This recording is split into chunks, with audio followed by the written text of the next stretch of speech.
Hello students and my dear friends, I'm Dr. Shalini Shukla and today is 12th of January 2021, Tuesday. Inspiration of the day is the elevator to success is out of order.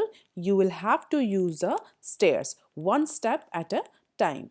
In today's discussion, we are going to cover these articles. Let's start with article number 1 given on page number 1. Bad loans may surge by September RBI. The Reserve Bank of India Financial Stability Report, that is FSR of December 2020, has stated that the gross NPA of Indian banking sectors may rise sharply to 13.5%. If you remember, yesterday we have discussed about the increase in NPA or change into the norms of NPA classification. In that news, we have discussed that experts are anticipating that by March 21, the NPA of Indian banking industry may grow up to 12.5% from 8.1%. So that was the net NPA. Here we are talking about the gross NPA. So basically, Financial Stability Report that is published by RBI has anticipated that by September 21, the gross NPA of Indian banking industry may increase sharply by 13.5% and escalate to 23 years high of 14.8%, nearly the double 7.5% in the same period of financial year 20. तो जो net NPA है वो approximately 14.8% तक increase हो सकता है होगा, ऐसा एंटिसिपेट किया है खुद आरबीआई ने under its financial stability report. Although अगर थोड़ा सा एक क्रिटिकल अप्रेजल किया जाए पैंडमिक के इम्पैक्ट का कि पैंडमिक का इम्पैक्ट क्या पड़ा है, इकोनॉमिक इम्पैक्ट क्या पड़ा है इंडियन बैंकिंग इंडस्ट्री पे, तो ऐसा कई सारे एक्सपर्ट्स का कहना है कि worst it actually behind us. Whatever recovery we are having at current time is just the front of that impact. Even the worst or the real implication of this pandemic on economic condition can be seen more clearly into financial year 21. तो कई सारे expert का ये कहना है कि जो अभी हमें दिख रहा है कि थोड़ा सा रिकवरी हो रही है, वो रिकवरी बहुत डेसिमल है. जो रियल इम्पैक्ट आया है इस पैंडेमिक का हमारी इंडियन इकोनॉमी पर, वो अभी देखना बाकी हो सकता है फाइनेंशियल ईयर 21 में और ज़्यादा recessionary conditions blow home, and bank will have to brace the rollback of the regulatory forbearance that will announce in the wake of COVID-19 and enhance their capital position. As per the RBI, banks को उन्हीं सारे regulatory procedures को, उन्हीं सारे regulatory norms को follow करना पड़ेगा जो बेसिकली कोविड-19 के वेक में आरबीआई ने अनाउंस किए थे. And still bank have to raise their capital position, enhance their capital position, strengthen their capital position by trying to reduce the NPA at one end and try to increase its credit growth rate at another end. The FCR released on Monday gave a caveat consideration that the uncertainty regarding the unfolding economic outlook and the extent to which regulatory dispensation under restructure is utilized and even the ratios are still uncertain, means economy किस directions में जाएगी, whether there is a non-linear function, whether there is a linear. Experts are quite susceptible about the ratios. Ratios here stands for profitability ratio, NPA, capital adequacy and so on. और इन सारे risk को observe करते हुए RBI ने बहुत clear indication दी है कि जो बैंक्स हैं, फाइनेंशियल इंटरमीडियरीज हैं, they need to be cognizant about this risk, about this spill over in an interconnected financial system. क्योंकि अगर बैंकिंग इंडस्ट्री अफेक्ट हो रही है तो ऐसा नहीं हो सकता कि उससे जो जुड़ी अदर इंडस्ट्री हैं फाइनेंस की, just like shadow banking, NBFC, mutual funds, जितनी भी रिलेटेड इंडस्ट्री हैं, they will also be impacted. तो बैंक्स के अलावा जो अदर फाइनेंशियल इंटरमीडियरीज हैं जैसे like mutual funds, shadow banking, infrastructure lending institution, development institutions, all need to take care of this risk system, or all these to incorporate this risk portion into their decision making for upcoming year. तो RBI ने बहुत clearly indicate कर दिया है कि banks को भी अपनी कैपिटलाइजेशन को स्ट्रेंथन करना है, अपने कैपिटल को स्ट्रेंथन करना है, क्रेडिट ग्रोथ को बढ़ाना है, क्योंकि जिस तरह से जो स्ट्रेस वैल्यूएशन हो रहा है फाइनेंशियल असेट्स का, उससे जो बैंक्स हैं उनकी क्लियर फाइनेंशियल हेल्थ डिपिक्ट नहीं हो रही है। अपनी इस एफएसआर रिपोर्ट में आरबीआई ने ये भी इस चीज़ को भी एक्सेप्ट किया है कि RBI has been failed in projecting the clear picture of financial health of Indian banking sector। तो इसके लिए भी आरबीआई ने इस बात को भी जिम्मेदार ठहराया कि जो वैल्यूएशन हुआ है फाइनेंशियल एसेट्स का, वो वैल्यूएशन इतना क्लियर नहीं हो पाया है। तो stretch valuation of the financial assets is also posing the risk on financial stability। So because of all these factors, banks as well as the other financial intermediaries needs to incorporate this particular risk or spill over into the upcoming financial year। तो जो ऐसा expert anticipate कर रहे थे कि अब economy recovery की condition पर चली गई है, उसके अपोजिट में जो कल आरबीआई की रिपोर्ट पब्लिश हुई एफएसआर की, उसके अलग प्रोजेक्शंस हैं। And this is the projection of banks gross NPA ratio. कितना एक्चुअल है, बेसलाइन क्या है, मीडियम स्ट्रेस क्या है, सीवियर स्ट्रेस क्या है। एक्चुअल मीन्स जो कि एक्चुअल नंबर्स हैं, मीडियम स्ट्रेस मीन्स अगर बहुत रिलैक्स्ड अप्रोच अडॉप्ट किया जाए तो मिनिमम कितना से कितना बढ़ेगा ही बढ़ेगा, और अगर बहुत स्ट्रिक्ट अप्रोच अडॉप्ट किया जाए in order to valuate the assets quality तो कितना मैक्सिमम जाएगा। तो baseline minimum and the severe stress is maximum, की एक रेंज दे दे कि इतने से इतना तो होगा ही, that is the minimum increase and in NPA, in gross NPA.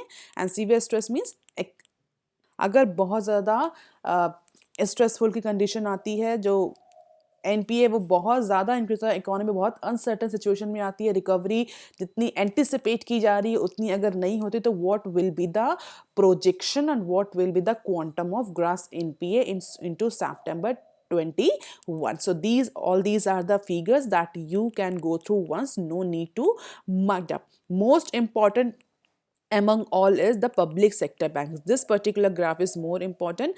Private and other FBs and SCBs are interconnected with this public sector banks। So अगर public sector banks में NPA बढ़ रहा है तो definitely it has an impact on all other interconnected sub financial system of Indian economy। तो अभी current जो चल रहा है that is 9.7, बेस लाइन है 16.2, और जो सीवियर स्ट्रेस की कंडीशन आती है दैट इज 17.6। तो 16.2 से लेकर 17.6 तक की एक रेंज प्रोवाइड करिए कि इस रेंज तक जो ग्रॉस एनपीए है वो पब्लिक सेक्टर बैंक्स का इंक्रीज हो सकता है।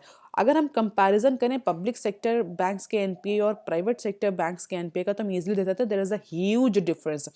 करंटली पब्लिक सेक्टर बैंक्स का 9.7 का ग्रॉस एनपीए है, जबकि प्राइवेट जो बैंक्स हैं उनका 4.6 का ही एंटिसिपेशन एक्चुअल जो एनपीए है वो, और एंटिसिपेशन जो उनके हैं आगे फ्यूचर कोर्स ऑफ टाइम में कि सितंबर 21 में कितना इंक्रीज होगा, तो वो भी बहुत ज़्यादा नहीं है। In case of public sector banks it is actually exponential in nature, whereas in private banks it is, we can say it is linear in function। So Mr. Shakti Kanta Das has warned that stretch valuation of financial assets pose a risk to financial stability. Banks and other financial intermediaries need to be very cautious। And what are the warning bells? Capital adequacy ratio may fall to 14% in September 21 from 15.6 in September 2020। तो capital adequacy ratio follow होगा, जैसा कि हमने discuss किया।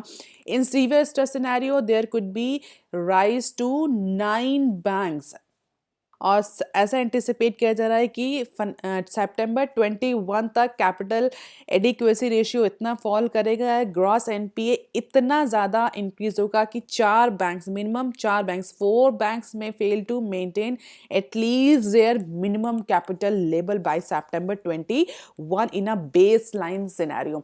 अगर stress की condition, uncertainty की condition ज़्यादा बढ़ती है, इकोनॉमी जो है उस पर्टिकुलर पेस से रिकवर नहीं करती रहती या वैक्सीनेशन का उतना पॉजिटिव इम्पैक्ट नहीं पड़ता इन्फेक्शन रेट पे, so in that severe stress scenario this particular number could be rise up to 9, means 4 से 9 बैंक जो है वो आगे आने वाले टाइम में फेल हो सकते हैं in order to maintain their minimum capital requirement as per the Basel norms. तो आरबीआई ने क्लियरली कॉशियस कर दिया है सेंट्रल बैंक को, सेंट्रल गवर्नमेंट को, कि it's a high time the center may have to fast track the recapitalization process of state run bank if government really want to save the Indian industries, more specifically public sector Indian banks। Although government का plan चल रहा है capitalisation को लेकर के, लेकिन उसके लिए भी अगर आपको याद हो तो हमने न्यूज़ डिस्कस करी थी, गवर्नमेंट ने आरबीआई को बहुत सारे डायरेक्शंस दिए हैं कि किस बैंक को कैपिटलाइज किया जाएगा, किस तरह के बैंक को कैपिटलाइज नहीं किया जाएगा। एनपीए के नॉर्म्स को चेंज करने की भी बात गवर्नमेंट कर रही है। अपार्ट फ्रॉम इट कई सारे ऐसे भी रिमोर्स आ रहे हैं कि आगे आने वाले बजट में जो गवर्नमेंट है वो बैंक इन्वेस्टमेंट कंपनी स्टैब्लिश कर सकती है in order to recapitalize the banks, in order to increase the fundings for bank. So there are number of options actually floating into the market. क्या decision लेती है government, कैसे recapitalisation process को जाती है, क्या कुछ बैंक्स का डिसइन्वेस्टमेंट होगा या कुछ बैंक्स का मर्जर और एक्विजिशन कराया जाएगा, कंसोलिडेशन होगा, ये फ्यूचर कोर्स ऑफ के देखने की बात है। बट स्टिल आरबीआई ने सेंट्रल बैंक को कॉशन कर दिया है कि that it has to fast track the recapitalisation process and whatever the steps government is taking need to be fast track. अब देख लेते हैं article number 2 given on page number 5। Capitalisation worries for banks to set get bigger. तो ये report भी financial stability report से ही related है, जो दिसंबर 2020 की फाइनेंशियल स्टेबिलिटी रिपोर्ट आरबीआई ने पब्लिश करी है। उसके according it is crystal clear that capitalization woes of banks may have just begun, especially for state-run banks. So state-run banks are seen being as the worst affected by this pandemic among the banks group। जैसा कि हमने देखा NPA भी बहुत ज़्यादा बढ़ा है, credit growth rate भी बहुत ज़्यादा डिक्रीज हुई है। अगर रिटेल क्रेडिट ग्रोथ रेट को छोड़ दिया जाए तो जो कॉर्पोरेट हाउसेस बिग लोन की जो क्रेडिट ग्रोथ रेट है वो बहुत ज़्यादा फॉल करी है। तो ये हमें क्लियरली हम कई दिन से डिस्कस कर रहे हैं कि जो स्टेट रन बैंक्स हैं उनमें बहुत ज़्यादा इम्पैक्ट पड़ा है इस पर्टिकुलर पैंडेमिक का in comparison to other financial intermediaries, in comparison to private sector banks. और इसी वजह से जो प्राइवेट सेक्टर बैंक्स हैं उन पर आरबीआई का कहना है कि उनका कैपिटलाइजेशन फिर भी थोड़ा सा रुका जा सकता है, बट जो स्पेशली स्टेट रन बैंक्स हैं उनके केस में it is very important for the government to go for immediate capitalisation process and this is the capital adequacy ratio projections for state run bank. तो हम देख सकते हैं actual जो है वो सितंबर 20 में 15.6% था और ये 3 कंडीशंस दी हुई हैं। बेसलाइन कंडीशन कि मिनिमम इतना तो होगा ही इस पर, अगर यही सिचुएशन चलती रही। अगर स्ट्रेस थोड़ा सा बढ़ा तो मीडियम स्ट्रेस की कंडीशन में इतना कैपिटल एडिक्वेसी रेशियो होगा। अगर स्ट्रेस सीवियर रहा, स्ट्रेस सीवियर कैसी कंडीशन में हो सकता है, जो वैक्सीन आई हैं वो इनइफेक्टिव हो जाए, जो इन्फेक्शन का रेट है कोविड-19 इन्फेक्शन का रेट वो सडनली इंक्रीज हो जाए, या कोई अदर वेरिएंट या कोई अदर स्ट्रेन कोविड-19 का आ जाए जिससे कि वैक्सीन जो है वो इम्पैक्टफुल ना हो, जिस पर फिर से इकोनॉमी के लॉकडाउन शुरू हो जाए, चाहे वो लोकलाइज लॉकडाउन हो चाहे वो नेशन वाइज लॉकडाउन हो, वो अगर स्टार्ट हो जाए इस दैट पर्टिकुलर सीवियर स्ट्रेस की कंडीशन में इतना कैपिटल एडिक्वेसी रेशियो हो जाएगा स्टेट रन बैंक का। आप आज के कमेंट सेक्शन में मुझे लिख कर ये बताएंगे बेसल 3 के नॉर्म्स के according what is the minimum requirement of capital adequacy ratio. Banks में कितना मिनिमम कैपिटल एडिक्वेसी रेशियो होना चाहिए एज पर द बेसल 3, क्योंकि अगर उससे नीचे गिरा तो बैंक्स को कोलैप्स माना जाएगा। और जैसा आरबीआई ने एंटिसिपेट किया भी है अपनी फिस्कल स्टेबिलिटी रिपोर्ट में कि मिनिमम 4 बैंक्स ऐसे होंगे स्टेट रन बैंक जो कि अपना मिनिमम कैपिटल एडिक्वेसी रेशियो या CRAR मेंटेन नहीं कर पाएंगे।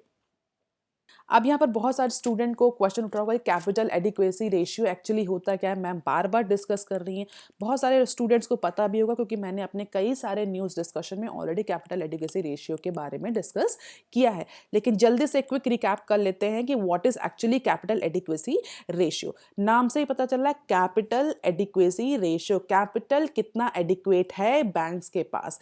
बैंक्स के पास कैपिटल किस लिए एडिक्वेट होना चाहिए, किसी भी ऑर्गेनाइजेशन के पास कैपिटल किस लिए एडिक्वेट होना चाहिए, इतना कैपिटल हर समय हर ऑर्गेनाइजेशन के पास होना चाहिए कि वो अपने वेटेड असेट्स को या अपनी लायबिलिटीज को पूरा कर सके।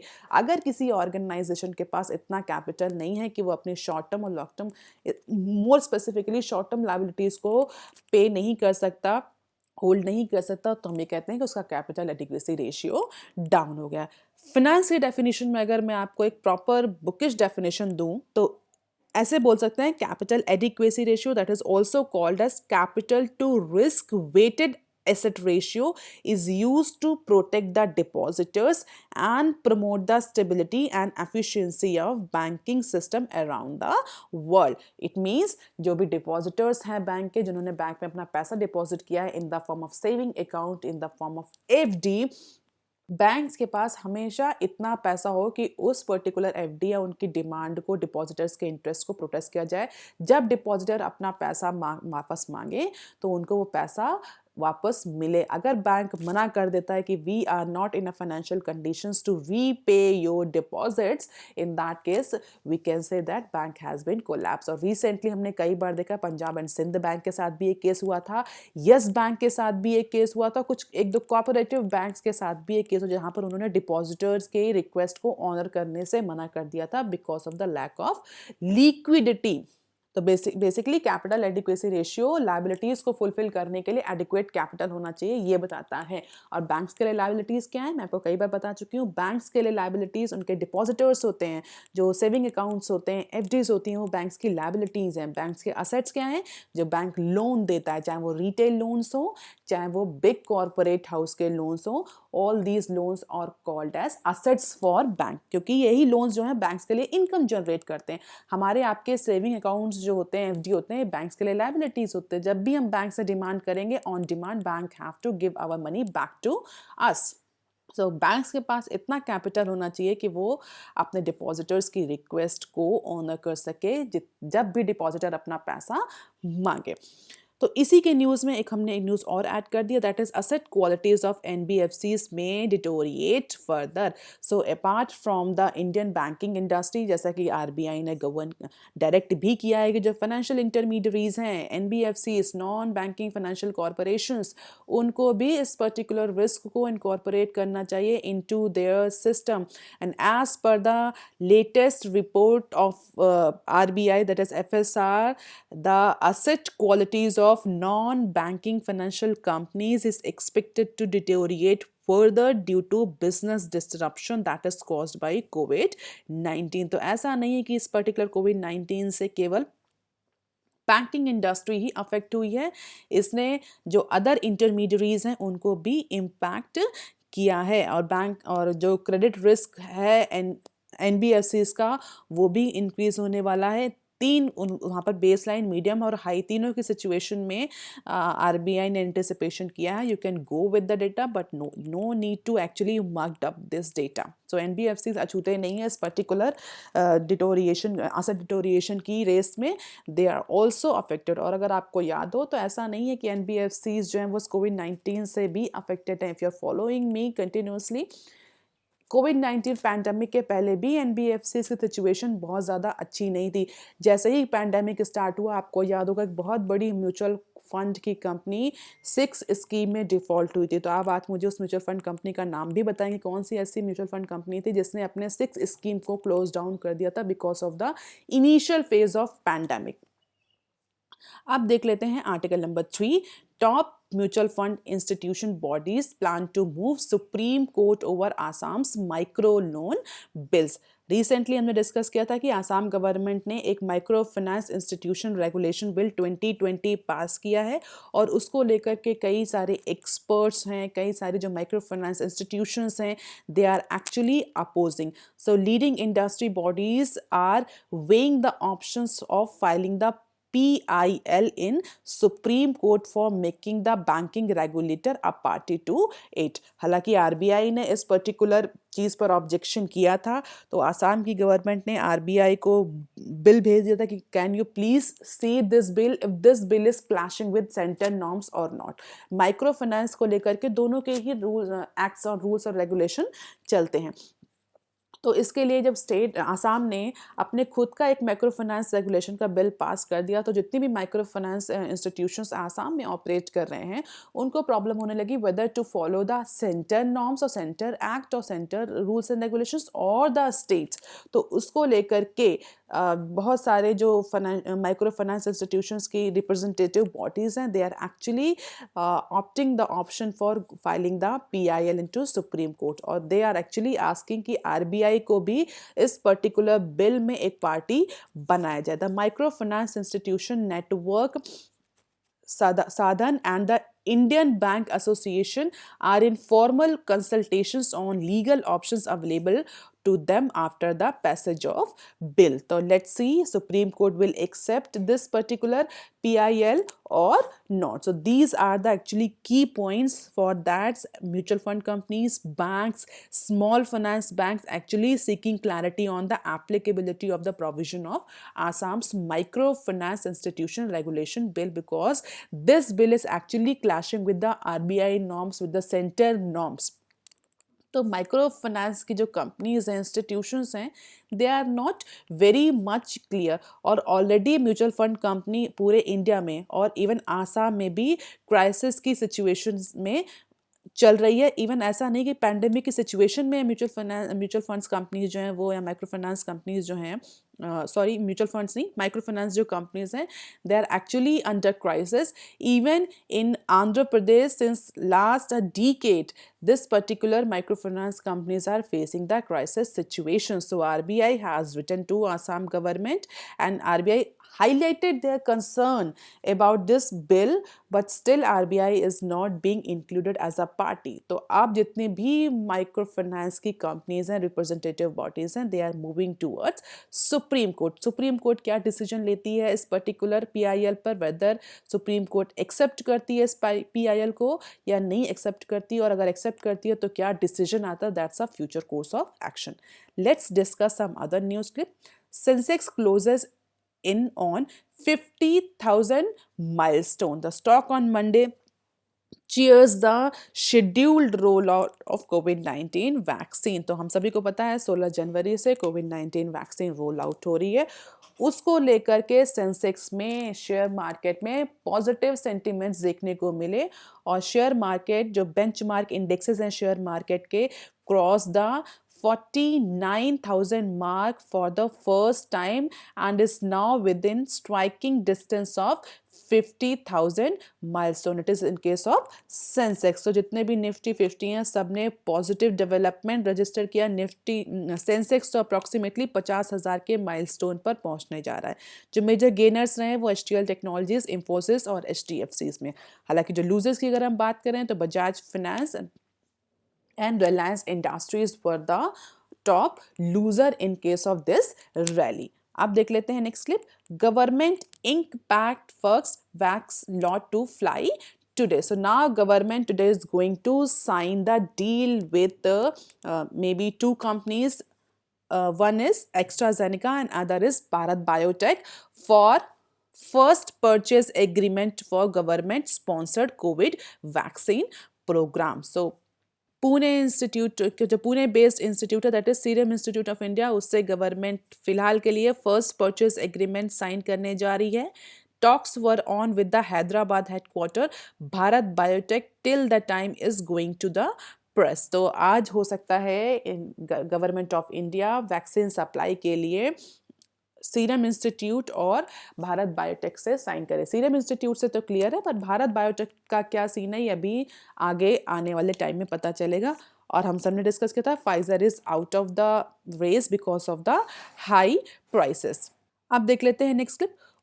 Uber, Ola face DG GST probe for alleged tax evasion. So the Director General of Goods and Service Tax Intelligence (DGGI) has launched an investigation into the ride-hailing aggregator Uber India and Ola cab. So इनको एक समन issue किया गया officials को, दोनों ही companies के, कि उन्होंने tax evasion practices 1000 crore rupees की टैक्स इवेजन प्रैक्टिसेस करी हैं. तो उस पर अब ये जवाब दें और ट्रिब्यूनल के सामने पेश हो. तो ओला उबर पर एलिज टैक्स इवेजन का केस चल रहा है.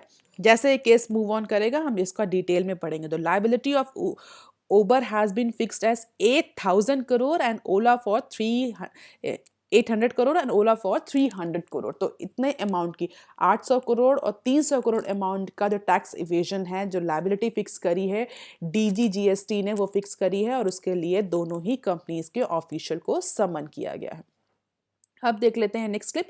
गवर्नमेंट में fall short of achieving airwave auction target experts. तो जो गवर्नमेंट अभी स्पेक्ट्रम का ऑक्शन करने जा रही है, कई सारे एक्सपर्ट्स का ये कहना है, स्ट्रैटेजिस्ट का ये कहना है कि गवर्नमेंट का जो टारगेट है एयरवेव ऑक्शन का, स्पेक्ट्रम का ऑक्शन का, वो टारगेट अचीव नहीं होगा इस पैंडेमिक की सिचुएशन में, because companies are actually facing the liquidity crunch. तो 2016 में जब फर्स्ट ऑक्शन हुआ था उसकी जो कंडीशन हुई थी, कई सारे एक्सपर्ट्स का ये कहना है कि इस बार भी गवर्नमेंट को बहुत अट्रैक्टिव बिडिंग नहीं मिलेगी, टेंडर नहीं मिलेंगे.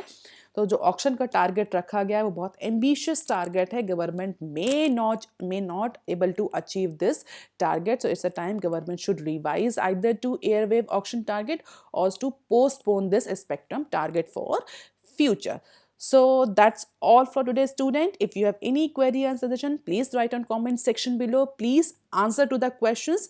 And if you want the lecture PDF, you can join my Telegram channel. You can also follow me on Twitter, ResearchKaiten on Facebook. Please like, share and subscribe. Thank you.